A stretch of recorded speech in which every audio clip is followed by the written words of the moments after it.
नमस्कार दोस्तों, आपका अपने चैनल स्टडी संग्राम पर मैं रोहित एक बार फिर से स्वागत करता हूं। हिंदी स्पेशल आपको बीएड एग्जाम के लिए पढ़ाई जा रही है। चाहे आप उत्तर प्रदेश बीएड का एग्जाम देने जा रहे हो, चाहे राजस्थान में जो हो रहा है बीएड आप देने जा रहे हो, या बिहार बीएड एंट्रेंस का फॉर्म आने वाला है, भैया संधि आपने पढ़ाई, वर्णमाला पढ़ा दी, विराम चिन्ह पढ़ा दिया और इसकी प्रीवियस ईयर जितने भी प्रश्न चाहे जिस भी बीएड एग्जाम में पूछे गए हों, सब कुछ आपको टेलीग्राम पे उपलब्ध कराया जाएगा। पूरा वादा है कि आपके फॉर्म आने तक आपको धीरे धीरे जो हिंदी पढ़ाई जा रही है, आप में उत्साह तो आए पढ़ने का, उस उत्साह को जागृत करने के लिए हम अभी थोड़ी थोड़ी क्लास अपलोड कर रहे हैं। लेकिन जिस दिन आपका फॉर्म आ जाएगा उस दिन से बिल्कुल पूरी तरीके से आपके फॉर्म और आपके पेपर के बीच करीब 1 महीने 25 दिन का समय होगा। 1 महीने 25 दिन या 1.5 महीने का समय हो सकता है। उसमें हम लोग पूरे टॉपिक को कंप्लीट कर देंगे, पूरी क्लास को कंप्लीट कर देंगे।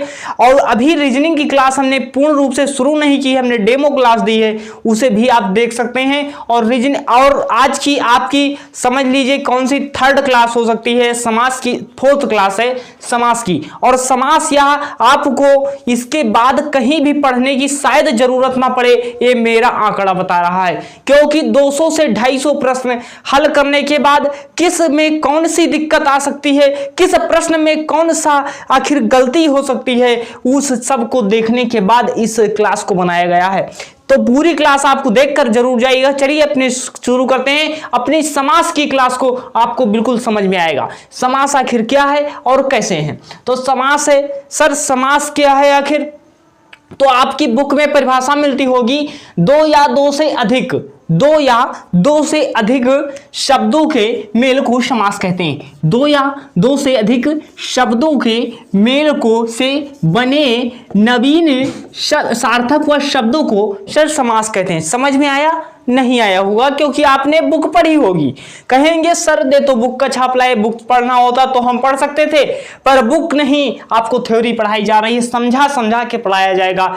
हमारा प्रयास रहेगा कि आपको यह क्लास पूरी समझा दी जाए। अब क्या है सर, 2 या 2 से अधिक शब्द हो सकते हैं, 2 या 2 से अधिक शब्द हो सकते हैं, उनके मेल से, शब्दों के मेल से एक नया शब्द कोई बन सकता है, नया शब्द बन सकता है, या कोई सार्थक शब्द बन सकता है सर। हाँ सर, सार्थक शब्द बन सकता है। जब 2 शब्दों को जोड़ दिया जाएगा तो कोई शब्द तो बनेगा, चाहे कोई शब्द बने, जैसे अभी आपको हम बताएंगे भी। तो जब कोई शब्द बनेगा तो वही तो सर समास होगा। मतलब जब 2 शब्द आपस में जुड़ जाएं, शब्दों के मेल को समास कहते हैं। अब सर जैसे कैसे होता है सर, तो जैसे राजा और रानी लिखा है, ये कैसे है? राजा और रानी लिखा है तो इसे हम लिख देते हैं राजा रानी। मतलब क्या लिख देते हैं? राजा रानी लिख देते हैं। मतलब या कर क्या देते हैं सर? आपने कहा कि 2 या 2 से अधिक शब्दों से एक कोई शब्द बनता है, तो सर शब्द तो बन गया राजा रानी, राजा रानी बन गया। अब जब इसके योजक को चिन्ह हटा देते हैं तो सर इसका मतलब और आ जाता है, विभक्ति, मतलब विभक्ति आ जाती है, कोई विभक्ति आएगी। तो जब इस विभक्ति के लोप कर देते हैं तो सर क्या आता है? यही तो समास होता है। समास आखिर है क्या?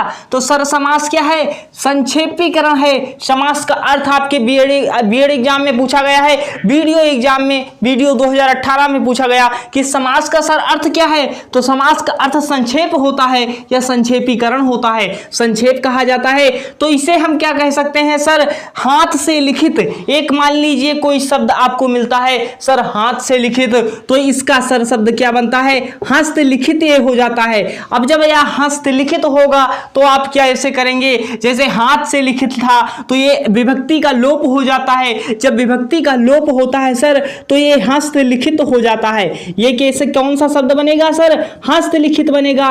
या हाथ से लिखित था, इतना बड़ा शब्द सर इतना छोटा हो गया, तो ये कैसे हुआ? यह समास हुआ, विभक्ति का लोप हुआ। तो समास को सर हम क्या कह सकते हैं? एक आसान भाषा में समझिए, समास को आप क्या कहेंगे? तो समास को सर संक्षिप्त करने की विधि भी तो कह सकते हैं। जी हाँ, समास का अर्थ क्या है? संक्षेप है, संक्षेपीकरण कह सकते हैं, या संक्षेप कर सकते हैं, या संक्षेप करने की विधि कह सकते हैं। मतलब हस्तलिखित, मतलब हाथ से लिखित, तो क्या कर दिया हमने? हस्तलिखित कर दिया। मतलब क्या कर दिया हमने?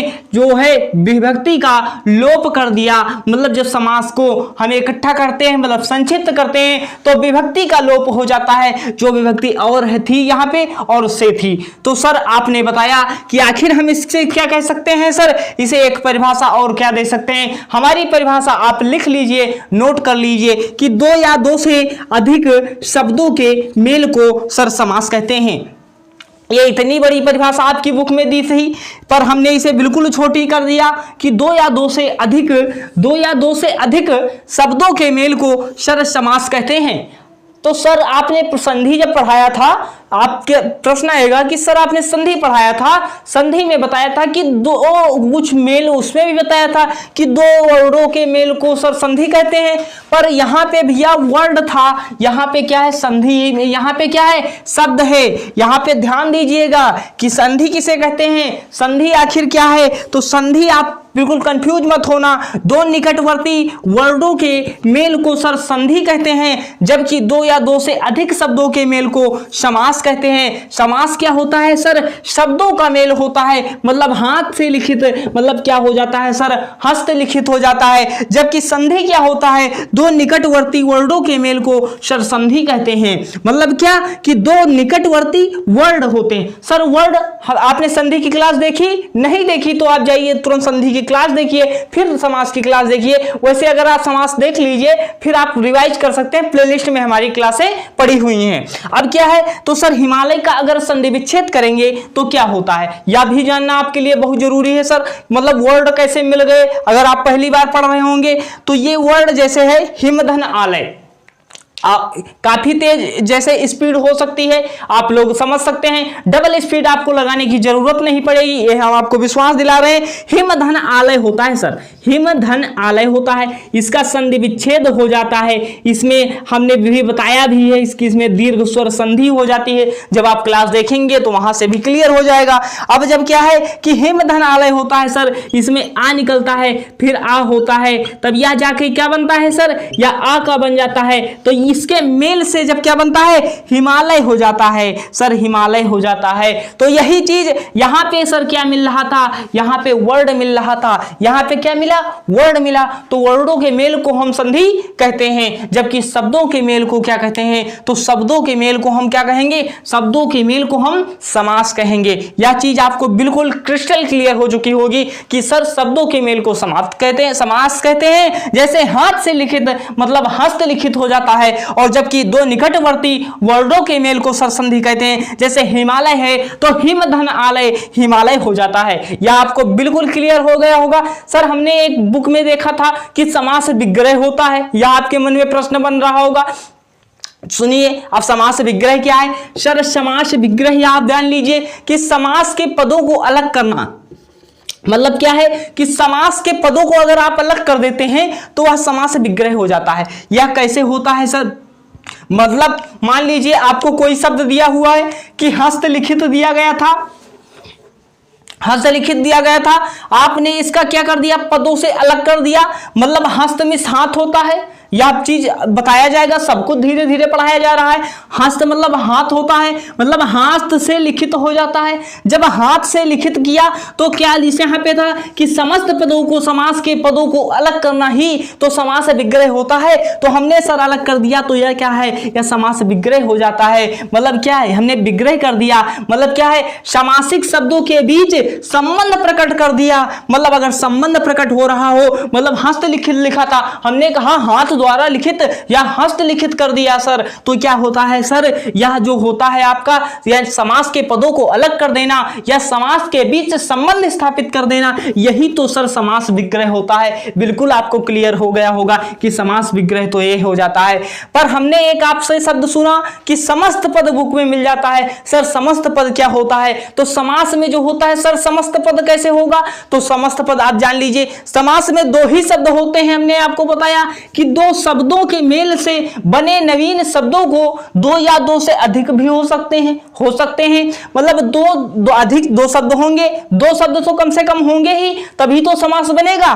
तो दो शब्द होंगे, दो शब्द मतलब समस्त पद आ जाता है। अब जब समस्त पद आता है तो समस्त पद में दो शब्द होंगे, मतलब एक पद होगा और एक पद और होगा, एक पद प्लस एक पद होगा। जब एक पद होगा तो उसमें क्या होगा सर, कोई पद पहला पद होगा, पहला पद मतलब पूर्व पद होगा, और कोई पद मतलब बाद का पद या दूसरा पद या उत्तर पद हो जाएगा। सर दूसरा पद या उत्तर पद ये तो आपने पढ़ा होगा बुक में, सर पहला पद प्रधान, द्वितीय पद प्रधान, तृतीय पद प्रधान, यह सब कुछ क्लियर कर दिया जाएगा। मतलब एक पद होता है, जैसे क्या रसोई घर है, रसोई घर है, दो शब्द हैं आपके लिए, रसोई घर है मतलब रसोई के लिए घर होता है सर, रसोई के लिए घर होता है, रसोई घर लिखा है, दो शब्द हो गए। सर रसोई क्या है, रसोई मतलब आपको क्या बता रहा है, आप क्या है रसोई, रसोई के लिए घर मतलब संप्रदान को के लिए आ जाता है, यहां पे संप्रदान तत्पुरुष समास हो जाता है। यह कैसे होगा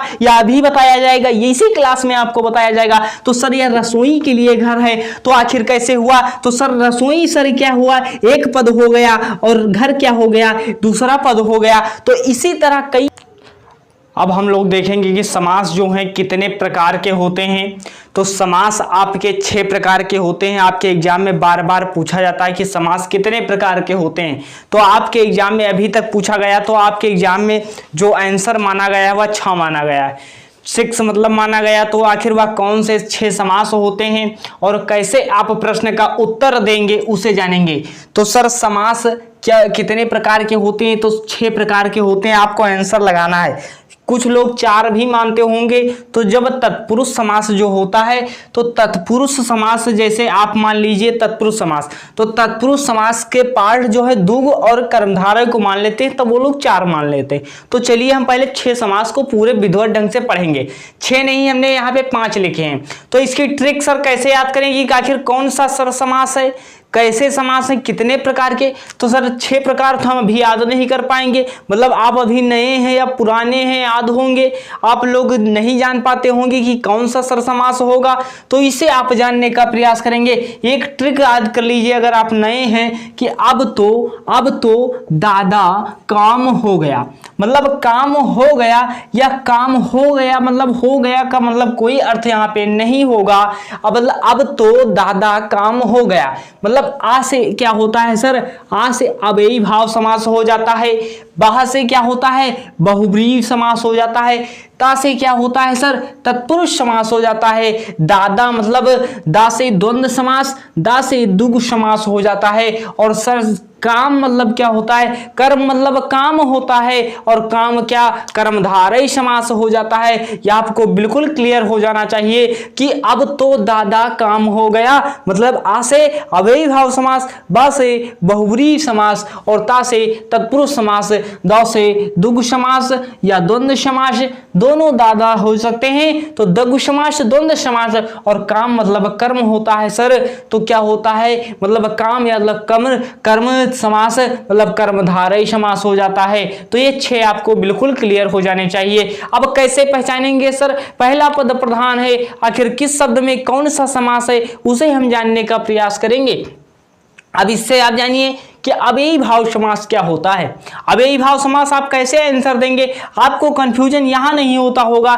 ज़्यादातर आपको ज़्यादा से अधिक जो स्टूडेंट्स होंगे उन्हें कहाँ प्रॉब्लम होती है, अव्ययी भाव समास या तत्पुरुष समास पे प्रॉब्लम होती है। तो उसे भी हम ढंग से देखने का प्रयास करेंगे, और ये बिल्कुल अभी क्लियर हो जाएंगे कि कौन सा समास है, देखते ही आप उत्तर देंगे। हमने देखा है उस सभी बुकों को कि कौन कौन से आपके एग्जाम में प्रश्न बन रहे हैं और कौन पूछे जाने की संभावना, सब कुछ है इस क्लास में। अब क्या है अव्ययी भाव समास, यह आपको क्लियर होना चाहिए कि अव्ययी भाव समास सर होता है। अव्ययी भाव समास क्या होता है सर, कौन सा पद प्रधान होगा, ये भी तो आपके मतलब है कि प्रधान शब्द क्या होता है सर, कि पहला पद प्रधान है, पूर्व पद प्रधान है, मतलब क्या है, पहला पद को हम पूर्व पद भी कह सकते हैं, दूसरे पद को सर प्रधान पद या उत्तर पद भी कह सकते हैं। बिल्कुल क्लियर हो रहा होगा। प्रधान नहीं कह सकते, प्रधान पद उसे कहते हैं जिस शब्द पे मतलब जो ज्यादा भूमिका निभा रहा हो, उस शब्द में जो ज्यादा भूमिका निभा रहा हो उसे प्रधान कहते हैं। मतलब प्रधान जो होता है वह शब्द अधिक भूमिका निभा रहा होता है। यह क्लियर हो गया। तो अब अव्ययी भाव समास क्या है कि पहला पद प्रधान होता है, मतलब पहला पद प्रधान होता है। पहला पद क्या हो सकता है सर, अव्यय हो सकता है, अव्यय हो सकता है। और क्या होगा सर, पहला पद उपसर्ग हो सकता है। उपसर्ग होते हैं शब्द के पहले लगते हैं, मतलब शब्द के पहले लगते हैं वह उपसर्ग होते हैं। तो जैसे प्रतिधन अच्छ होता है तो प्रत्यक्ष हो जाता है, प्रति उपसर्ग लग जाता है। प्रतिदिन में जब है प्रति उपसर्ग लग जाता है तो वह प्रतिदिन बन जाता है। आप पढ़ेंगे जैसे प्रति उपसर्ग है तो उसमें दिन लग गया, मतलब दिन में जो है प्रति लग गया तो क्या है सर, प्रति उपसर्ग था, प्रतिदिन लग गया। दिन में जो है दिन एक शब्द था, दिन में प्रति उपसर्ग लग गया, मतलब प्रतिदिन एक शब्द बन जाता है। जब प्रतिदिन क्या है तो अव्ययी भाव समास होता है। अव्ययी भाव समास में पहला पद सर या पूर्व पद प्रधान होता है। प्रत्यक्ष में प्रति उपसर्ग लगाया, प्रति अच्छ, प्रति धन अच्छ हो जाए तो प्रत्यक्ष में भी अव्ययी भाव समास होगा। यथाशक्ति आपसे पूछा जाए, बार बार पूछा जाता है, यथाशक्ति है, यथा विधि है, यथाक्रम है, इसी तरह यथा लगा करके आपको अगर शब्द दिया जाए तो आप तुरंत अव्ययी भाव समास बताइएगा। और आ उपसर्ग लग जाए, जैसे आमरण है, आजीवन है, आजन्म है, ये जितने भी शब्द आ उपसर्ग लग जाए, मतलब मतलब जीवन एक शब्द था, जीवन में आ उपसर्ग लग गया तो आजीवन हो जाता है। जब आजीवन हुआ तो आखिर क्या हुआ, अव्ययी भाव समास हो जाता है।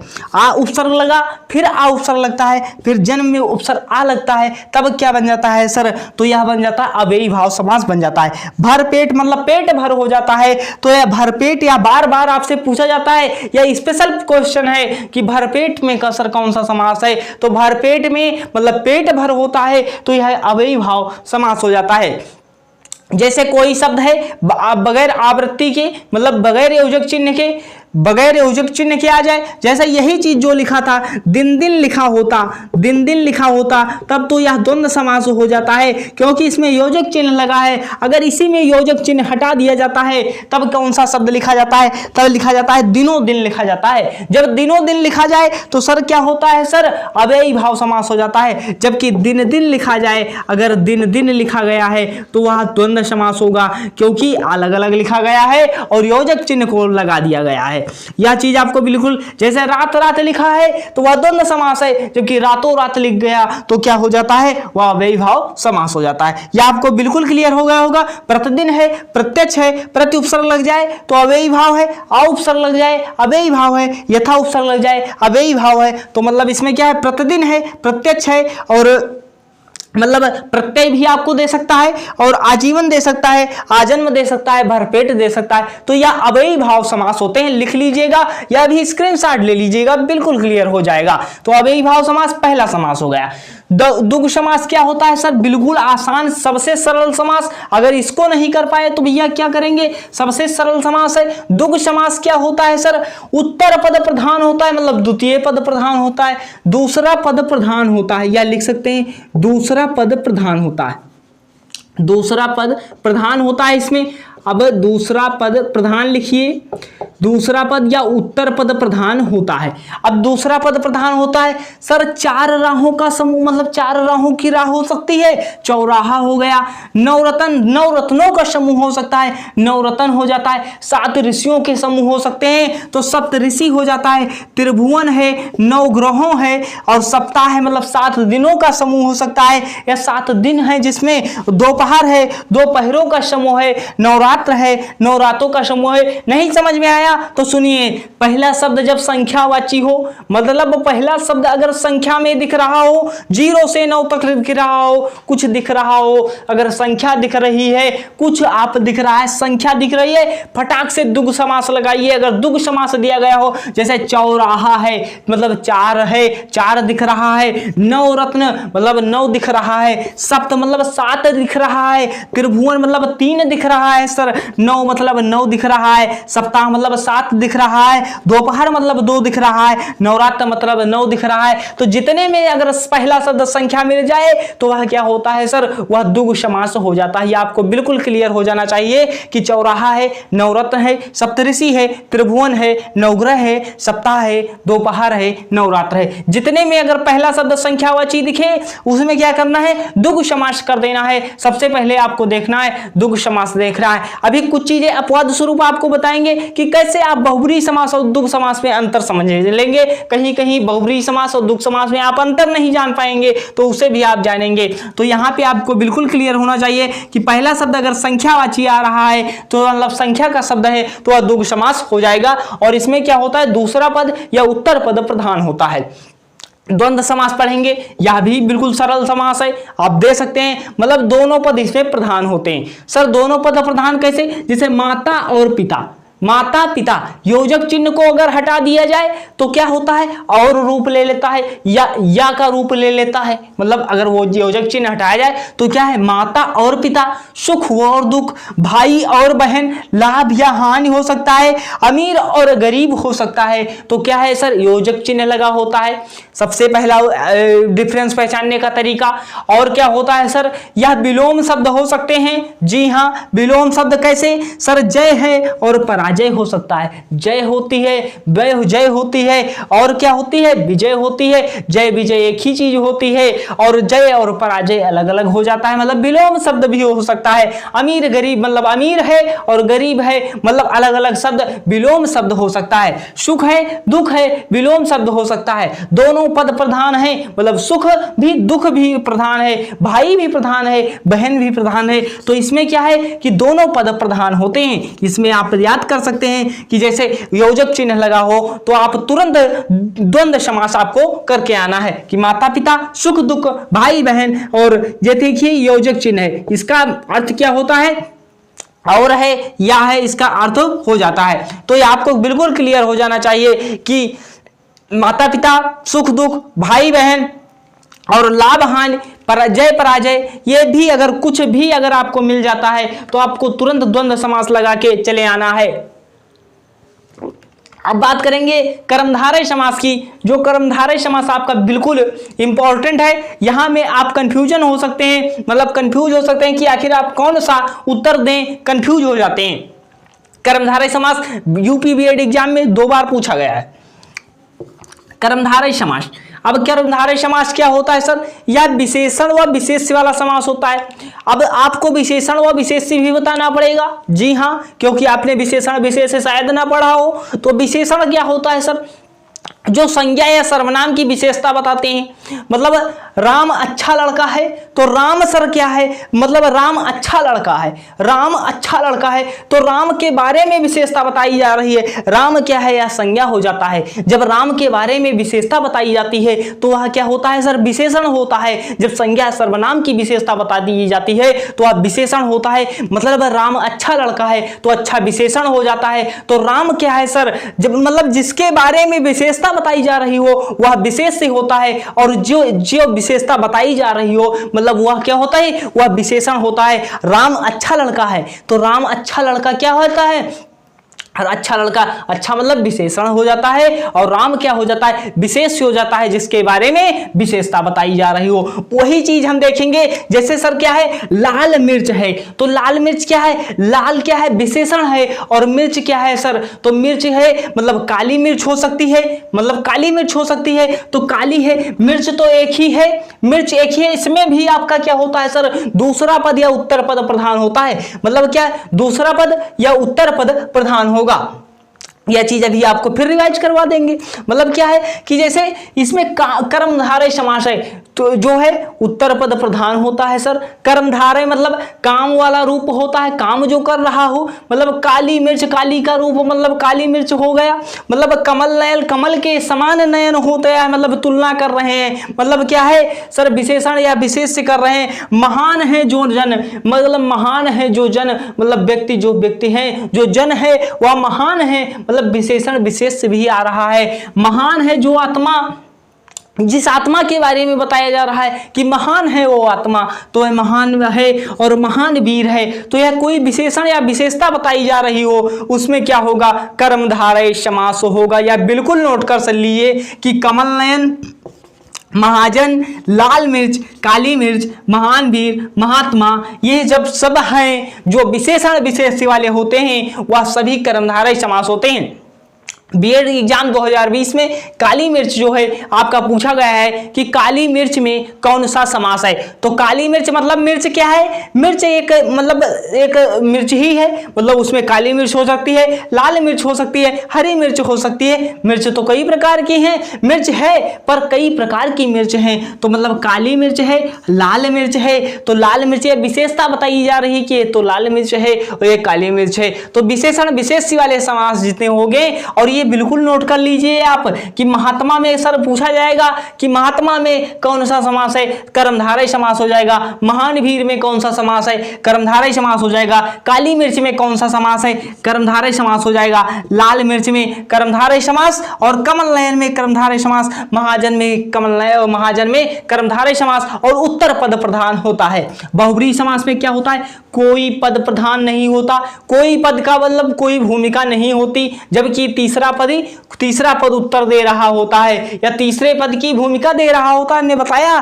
कि प्रधान वह शब्द होता है जिसकी भूमिका ज्यादा हो जाए, मतलब जिसकी भूमिका, जिसका शब्द पर असर ज्यादा पड़ रहा हो वही तो सर प्रधान होता है। तो यही चीज आपको बता रहे हैं बार बार, क्या बहुब्रीहि समास क्या होता है, दोनों पद प्रधान न होकर के जबकि तीसरा पद प्रधान हो जाता है। जैसे चतुरानन, मतलब चार हैं आनन जिसके, मतलब चतुरानन, तो आनन क्या होता है सर, आनन का अर्थ होता है मुख होता है, मतलब मुख हो जाता है, आनन का अर्थ मुख हो जाता है। तो चार हैं आनन जिसके अर्थात ब्रह्मा हो जाता है। तो चतुरानन का क्या होता है, मतलब यहां तो कोई अर्थ नहीं निकला, मतलब कोई पद प्रधान नहीं है। बहुब्रीहि समास में कोई पद प्रधान नहीं होता, जबकि चतुरानन है तो चतुरानन क्या है, चार हैं आनन जिसके, आनन क्या होता है सर, मुख होता है, मतलब चार मुख जिसके हैं वह ब्रह्मा हो जाते हैं, उनका क्या नाम है, ब्रह्मा है। जबकि यहाँ पे क्या है, तीसरा अर्थ दे रहा है। या बिल्कुल आपको क्लियर हो रहा होगा, जब कोई पद प्रधान ना हो, तीसरा अर्थ दे रहा हो, वहां पर क्या होता है, बहुब्रीहि समास होता है। चक्रधर क्या होगा, चक्र को धारण करने वाले, चक्र कौन धारण करता है, आपको पता होगा, विष्णु चक्र धारण करते थे। जो विष्णु जी थे इसमें क्या थे, यह चक्र को धारण करते थे, मतलब चक्रधर इन्हें कहा जाता है। तो यह बहुब्रीहि समास मतलब तीसरा अर्थ दे रहा है। चक्रधर आपसे बताएंगे हम कि चक्रधर क्या कौन सा समास है, तुरंत आपके दिमाग में चक्रधर के नाम से नहीं बल्कि आपके क्या आएगा, विष्णु आ जाएगा, आपके मन में बनेगा कि विष्णु होता है। तो मतलब तीसरा अर्थ जो दे दे वह तुरंत क्या हो जाता है, वह बहुब्रीहि समास हो जाता है। जैसे चतुर्भुज है, मतलब चार भुजाएं हैं जिसकी, वह भी तो विष्णु होते हैं, मतलब चतुर्भुज कहें या चतुरानन कहें या चक्रधर कहें तो आप तुरंत जान जाएंगे, मतलब इन्हें किसे कहा जा रहा है, तो आप विष्णु जी को कहा जा रहा है। पीतांबर क्या है, पीला है अंबर जिसका, मतलब पील है जो अंबर को धारण किए हुए है, अर्थात श्री कृष्ण है। पीतांबर जैसे आप कहेंगे, हम कहेंगे पीतांबर सर, तो पीतांबर क्या है, मतलब पीला वस्त्र धारण करने वाले, अर्थात श्री कृष्ण हो जाते हैं। पीतांबर में कोई पद प्रधान नहीं है, जबकि तीसरा पद कोई तीसरा व्यक्ति होता है, मतलब कृष्ण हो जाते हैं। गिरिधर मतलब गिरी को धारण करने वाले, अर्थात गिरी मतलब पर्वत होता है, तो गिरी मतलब गिरी को धारण करने वाले, अर्थात पर्वत को धारण करने वाले कौन हो जाते हैं, तो श्री कृष्ण हो जाते हैं। जबकि गिरिधर हम कहेंगे तो गिरिधर आपके मन में विचार नहीं आएगा, जबकि श्री कृष्ण का विचार आएगा। तो श्री कृष्ण मतलब तीसरा पद हो गया, इसमें कोई प्रधान नहीं था, तो गिरिधर मतलब कोई बहुब्रीहि समास होता है। गजानन, गजानन कहते ही आपके दिमाग में गजानन नहीं आएगा, गणेश आएगा। तो गणेश क्या है, यह तीसरा पद हो गया सर, तीसरे की विशेषता बता रहा है, मतलब तीसरा उत्तर दे रहा है, तो वह क्या है, मतलब बहुब्रीहि समास है। लंबोदर गणेश जी को कहा जाता है, गजानन गणेश जी को कहा जाता है। जबकि मतलब तीसरा अर्थ दे दे वह क्या होता है सर, वह बिल्कुल क्या होगा, वह तो आपका क्या हो जाएगा, बहुब्रीहि समास हो जाएगा। एक बार फटाक से रिवीजन कर लेते हैं सर। अव्ययी भाव समास में क्या होता है सर, पहला पद उपसर्ग हो जाता है, पहला पद अव्यय हो जाता है। मतलब जैसे क्या, पहला पद अव्यय मतलब पहला पद प्रधान होता है, पहला पद या पूर्व पद प्रधान होता है, पहला पद उपसर्ग होता है या पहला पद अव्यय हो जाता है। जैसे प्रतिदिन प्रति उपसर्ग होता है, आजीवन आ उपसर्ग होता है और आजन्म आ उपसर्ग होता है। द्विगु समास में क्या होता है सर, पहला पद क्या है, संख्यावाची होता है, जैसे चौराहा है, नवग्रह है, त्रिभुज है, त्रिभुवन है, ये चीजें होती हैं। अब एक मन में आपके संशय बना होगा, जो पढ़ने वाले होंगे उनके मन में एक क्वेश्चन आया होगा, सर यहाँ पे आपने बताया चतुर्भुज बताया, तो सर 4 होता है, 4 भुजाएं मतलब हमें संख्या मिल गई, यहाँ पे हम बहुब्रीहि क्यों लगा के आए? तो जब आपको चतुर्भुज दिया जाएगा तब आपको द्विगु समास नहीं दिया जाएगा, तब बहुब्रीहि दिया जाएगा, तब बहुब्रीहि दिया जाएगा। तो बहुब्रीहि को आपको सबसे पहले प्राथमिकता देनी है, सबसे पहले बहुब्रीहि को देखना है कि भैया चतुर्भुज लिखा है, बहुब्रीहि देख ले है तो नहीं, अगर बहुब्रीहि है तो आप तुरंत बहुब्रीहि मार दीजिए, क्योंकि बहुब्रीहि सबका भाई सबसे बड़ा भाई है, तो बहुब्रीहि की मान्यता सबसे अधिक होगी। मतलब अगर चतुर्भुज है तो मतलब वो बड़े भाई की मान्यता किसे देनी है, मतलब बड़ा भाई किसे मानना है, तो बहुब्रीहि समास को मान लेना है। मतलब चतुर्भुज बहुब्रीहि समास भी हो जाएगा, चतुर्भुज द्विगु समास भी होगा। अगर आपको बहुब्रीहि समास नहीं मिल रहा है तब आप संख्या मान सकते हैं और उसे द्विगु में क्लिक करके आ सकते हैं। तो जब आपको दिया जाएगा, अगर द्विगु और बहुब्रीहि दोनों दे दिया गया और चतुर्भुज दे दिया गया, तो आपको क्या करना है, आपको तुरंत बहुब्रीहि लगा देना है, द्विगु छोड़ के चले आना है। अगर चतुर्भुज की बात कर रहे हैं हम, अगर वहां पे अगर बहुब्रीहि दिया गया है तो बहुब्रीहि अगर द्विगु दोनों दिया गया है और अगर उसमें पहला पद संख्यावाची है और तीसरा अर्थ निकल रहा है तो आपको बहुब्रीहि लगा के ही आना है। यह आपको भी क्लियर हो गया होगा। द्विगु समास हम पढ़ रहे थे, पहला पद संख्या होता है, दूसरा पद प्रधान होता है। द्वंद्व समास में दोनों पद प्रधान होते हैं, जैसे माता और पिता। माता पिता योजक चिन्ह का अर्थ क्या होता है, और होता है या होता है। कर्मधारय समास में क्या होता है सर, तो मतलब उत्तर पद प्रधान होता है और विशेषण विशेष से वाला यह समास होता है। जैसे काली मिर्च, मतलब काली क्या है, मिर्च की विशेषता बता रहा है। मिर्च क्या है सर, मिर्च क्या है तो विशेष से हो जाता है, जबकि विशेषण जो है काली हो जाता है, मतलब काली मिर्च हो जाता है। बहुब्रीहि समास कोई पद प्रधान नहीं होता, तीसरा पद प्रधान होता है। यह 5 समास बिल्कुल क्लियर हो जाएंगे। आपको समास नहीं याद हो रहे हैं कि कौन से हैं, मतलब अब तो दादा काम हो गया, मतलब काम हो गया का मतलब आपको नहीं याद रखना है। अब यही भाव समास, बहुब्रीहि समास, तत्पुरुष समास, द्वंद्व समास, द्विगु समास और काम मतलब काम हो गया मतलब काम करने वाला, मतलब काली मिर्च है, कमल नयन है, महाजन है, तो काम की विशेषता मतलब महान है, जो आत्मा कार्य के आधार पर जो बताया जा रहा हो वही तो अक्सर कर्मधारय हो जाता है। यह आपको बिल्कुल क्लियर हो गया होगा। जो कोई समास ना हो, इन 5 को रट लीजिए, जो कोई समास न हो तत्पुरुष लगा के चले आना, बिल्कुल सही हो जाएगा। सर इसमें से अगर 5 समास में आंसर नहीं आ रहा है तो आपको तत्पुरुष भी मिलता है, तत्पुरुष लगा के चले आना। तत्पुरुष के 6 पार्ट हैं, इसी में आपको कंप्लीट कराया जाएगा। मात्र 5 मिनट और दीजिए, 5 से 7 मिनट आपको तत्पुरुष समास भी कंप्लीट करा दिया जाएगा, बिल्कुल इसी में। यह आपको बिल्कुल समझ में आया होगा। अगर समझ में आ गया है तो चैनल को सब्सक्राइब करके बेल आइकन को प्रेस कर लीजिए, जिससे आने वाली वीडियो की नोटिफिकेशन आपको सबसे पहले प्राप्त हो। और पूरी हिंदी विधिवत ढंग से कंप्लीट कराई गई है, आप जाइए और देखिए। और अभी तत्पुरुष समास देख करके फिर वीडियो कट कीजिएगा। तत्पुरुष समास देखिए, इसका स्क्रीनशॉट लीजिए सबसे पहले। आप लोगों ने स्क्रीनशॉट ले लिया होगा। यह तत्पुरुष समास सब लास्ट है आपका। तत्पुरुष समास हम बिल्कुल समझाने का प्रयास करेंगे, काफी लोग आपको यह नहीं बताते हैं। तो तत्पुरुष समास भी जो होता है आपका 6 प्रकार का होता है, मतलब 6 प्रकार, मतलब आपने अगर कारक पढ़ा है, कारक में आपने अगर ढंग से कारक आप तैयार किए हैं तो आपको इसमें जो तत्पुरुष समास है उसमें दिक्कत नहीं होती है। यहाँ पे जो है कारक को मान लिया 6 चीजें लाकर खड़ी कर दी जाती हैं। तो इसमें सर क्या होता है, मतलब कर्म होता है, सर आपने पढ़ा, कर्म होता है, करण होता है, संप्रदान होता है और अपादान होता है, और संपद होता है, और क्या संबंध होता है, और अधिकरण होता है। अब इसमें क्या देखेंगे सर, कर्म तत्पुरुष यही तो होता है सर। 6 प्रकार होते हैं, मतलब 1 होता है, 2 होता है, 3 होता है, और क्या होता है सर अपादान 4 होता है, और 5 होता है, और क्या होता है 6 होता है। ये 6 समास होते हैं, तत्पुरुष के होते हैं। अब इसमें क्या कैसे हम समझेंगे और क्या होता है सर, तो कर्म तत्पुरुष की जो विभक्ति होती है क्या होती है, कर्म को होता है। आपने पढ़ा होगा सर कर्ता होता है, प्रथमा विभक्ति होती है, उसे आप कट कर दीजिए, वो यहाँ पे नहीं होती है। अब क्या है, कर्म होता है, कर्ता ने कर्म को होता है, कर्म की विभक्ति क्या होती है सर, को होती है। तो यहाँ पे क्या पूछा जाता है, मान लीजिए आपको दिया गया कि स्वर्गवास, स्वर्गवास में कौन सा समास है, यहाँ से पूछा जा सकता है। तो स्वर्ग को वास होता है सर, इसका मतलब विग्रह करेंगे तो क्या होगा, स्वर्ग को वास होता है, या लिख सकते हैं आप, या अभी हम बोलते हुए जाएंगे स्वर्ग को वास होता है। तो यह क्या होता है, मतलब स्वर्ग को जब वास होता है तो क्वा की विभक्ति आ जाती है, मतलब एक को की विभक्ति आ जाती है, तो यह क्या होता है सर, कर्म तत्पुरुष हो जाता है। कर्म की विभक्ति क्या होती है, को होती है। यह आपको बिल्कुल क्लियर हो रहा होगा कि बिल्कुल समझ में आ रहा है। ग्रामगत क्या होता है, ग्राम को गत हो जाएगा, यही चीज यहाँ पे हो जाएगा, ग्राम को गत होगा, तो यही विभक्ति होती है सर, को की विभक्ति यहाँ भी आती है। तो इसे आप नोट कर लीजिएगा, क्योंकि तत्पुरुष आपसे ग्रामगत का पूछा गया है 2020 के एग्जाम में, आपके 2021 के एग्जाम में आपके ग्रामगत जो है 2021 यूपी बीएड में आ चुका है।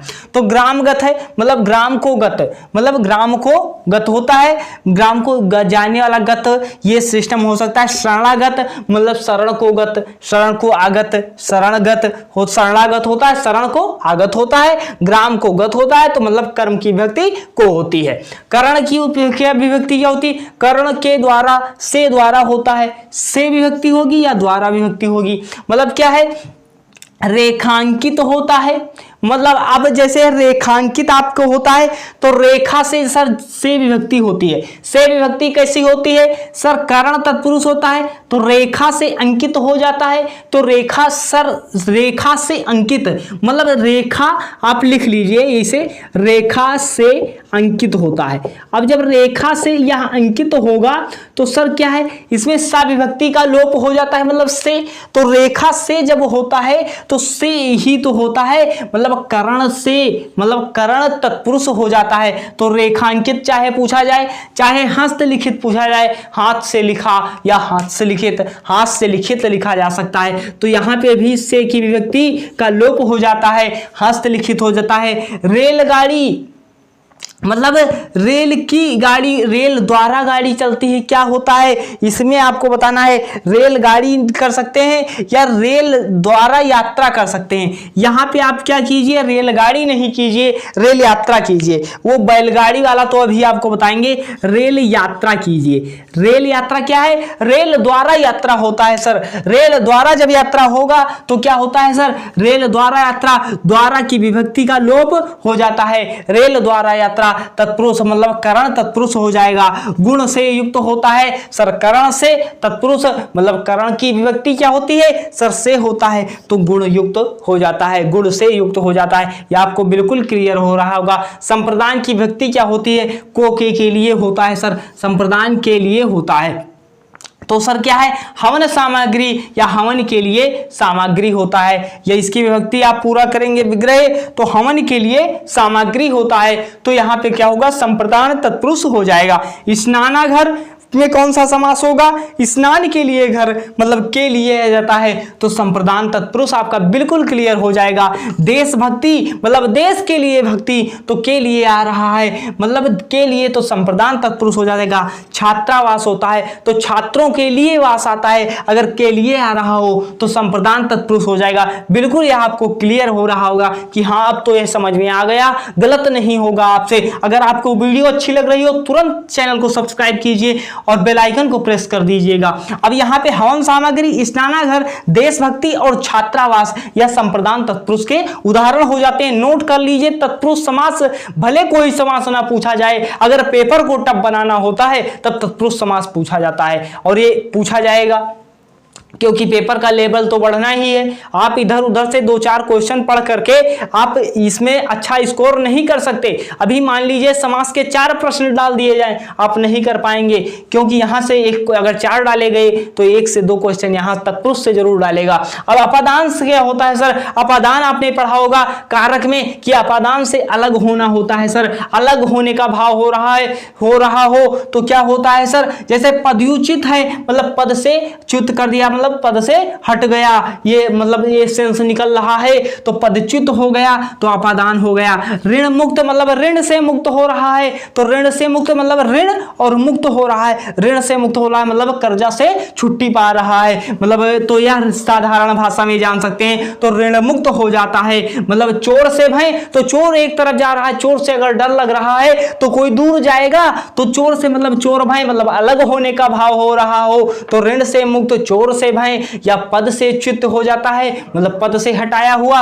तो यह क्या है? अपादान तत्पुरुष होता है। अलग होने का अभाव, जिसमें भाव आ रहा हो, अभाव नहीं भाव आ रहा हो, वह अपादान तत्पुरुष होता है। संबंध तत्पुरुष, संबंध क्या की विभक्ति क्या होती है? कारक में आपने पढ़ा होगा। संबंध काकी के होता है सर, काकी के क्या होता है? बैलगाड़ी आपसे बहुत लड़के भी पूछते होंगे, जो मान लीजिए अच्छी कोचिंग में चले गए, वहां पे पढ़ाया गया बैलगाड़ी, वो आपसे आएंगे पूछेंगे बैलगाड़ी में कौन सा समास है, तो उनसे बता देना कि बैल की मतलब क्या है सर? बैल से गाड़ी चलती है या किसके लिए गाड़ी चलेगी? या राजपत्या होता है, बैल की गाड़ी होती है, तो जी हाँ बैल की गाड़ी होती है। मतलब संबंध काकी के होता है तो बैल की गाड़ी होती है, तो उनसे बता देना कि बैल की गाड़ी होती है, संबंध काकी के होता है। और उन्हें पूछें कहां से पढ़ा तो बता देना कि स्टडी संग्राम से पढ़ा, तो बैल की गाड़ी होती है, मतलब संबंध तत्पुरुष हो जाता है। राष्ट्रपिता होता है, मतलब राष्ट्र का पिता होता है, तो संबंध काकी के हो जाता है, तो राष्ट्र का पिता हो जाता है। राज्यसभा क्या होता है?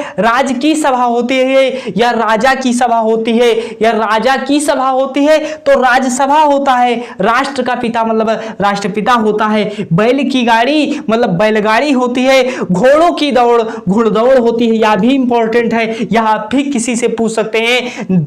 शायद मैं 90% बता रहा हूं, नहीं बता पाएंगे कि घुड़दौड़ में कौन सा समास है, आप पूछ लिए जाएगा। घोड़ों की दौड़ होती है, मतलब संबंध तत्पुरुष हो जाता है। जन्म की भूमि होती है, जन्म की भूमि होती है तो जन्मभूमि है तो संबंध तत्पुरुष समास हो जाता है। ये सब बिल्कुल तत्पुरुष तो बिल्कुल इंपॉर्टेंट हो जाएंगे। अधिकरण अधिक से अधिक टीचर यार नहीं पढ़ाते हैं कि तत्पुरुष बहुत उन्हें भी शायद लग रहा होता है कठिन होता है, तो आपको हम यह चीज बिल्कुल क्लियर करा रहे हैं। आप पूरे यूट्यूब पे टहल लीजिए, आपको शायद यह अच्छा कंटेंट लगे। अधिकरण में पर क्या होता है? मतलब कार्य में कुशल होता है, ग्राम में आवास होता है, आत्मा पर विश्वास होता है, नीति में निपुण होता है। मतलब अधिकरण क्या होता है? अधिकरण मतलब में होता है, पर होता है, मतलब छत पर चिड़िया बैठी है, मतलब छत पर है, तो छत पर जैसे कोई पर है, मतलब छत पर है, कुर्सी पर है, पर वाला हो सकता है। तो मतलब क्या है? आत्मा पर विश्वास है, ये चीज आप पर याद रखिएगा। आत्मा पर विश्वास मतलब आत्मविश्वास, सेल्फ कॉन्फिडेंस, मतलब क्या है? आत्मविश्वास। इंग्लिश में नहीं, हिंदी में याद करना है। आत्मविश्वास मतलब आत्मा पर विश्वास, तो अधिकरण तत्पुरुष हो जाता है। नीति में निपुण हो जाता है, में आ जाया तो में का विभक्ति का लोप होता है, तो नीति निपुण हो जाता है। और ग्रामवास क्या होता है? ग्राम में वास, मतलब ग्राम में वास अधिकरण में आ जाता है, में विभक्ति का लोप हो जाता है। कार्य में कुशल, में विभक्ति का लोप हो जाता है। अब फिर से रिवीजन कर सकते हैं कि सर कर्म में को विभक्ति आती है तो ग्राम को गत होता है, सर ग्रामगत हो जाता है। कर्ण क्या होता है?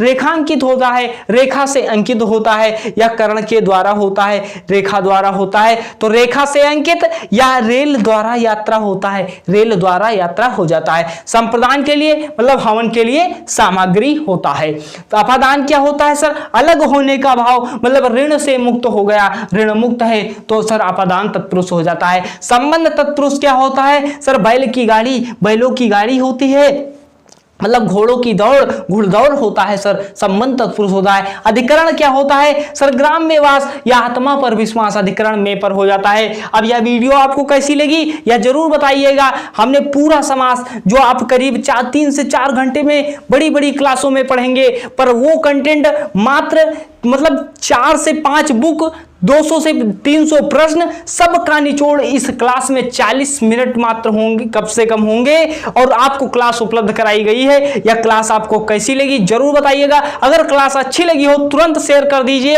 और चैनल को सब्सक्राइब कर लीजिए। और आपको पूरी हिंदी प्लेलिस्ट में कंप्लीट कराई गई है, पूरी हिंदी देख डालिए और बताइए कि हाँ कि कैसा कंटेंट आपको उपलब्ध कराया जा रहा है। और कंटेंट अगर अच्छा लगे तो चैनल को सब्सक्राइब कर लेना, और इसके प्रीवियस ईयर प्रैक्टिस करना है तो आप कमेंट सेक्शन में बताइए। और इसके प्रीवियस ईयर अगर आप बीएड के हैं तो आपको बीएड प्रीवियस ईयर हमारे टेलीग्राम पे निःशुल्क उपलब्ध कराया जा रहा है, तो आप डिस्क्रिप्शन बॉक्स में लिंक है और तुरंत ओपन कीजिए और जाके ज्वाइन हो जाइए। अगर बीएड 2022 में अगर आपको सरकारी सीट लेना है तो आप तुरंत ज्वाइन हो जाइए, आपको सारी चीज बिल्कुल निःशुल्क उपलब्ध कराई जा रही है। तो नेक्स्ट वीडियो में आपको मिलते हैं, धन्यवाद। इसी तरह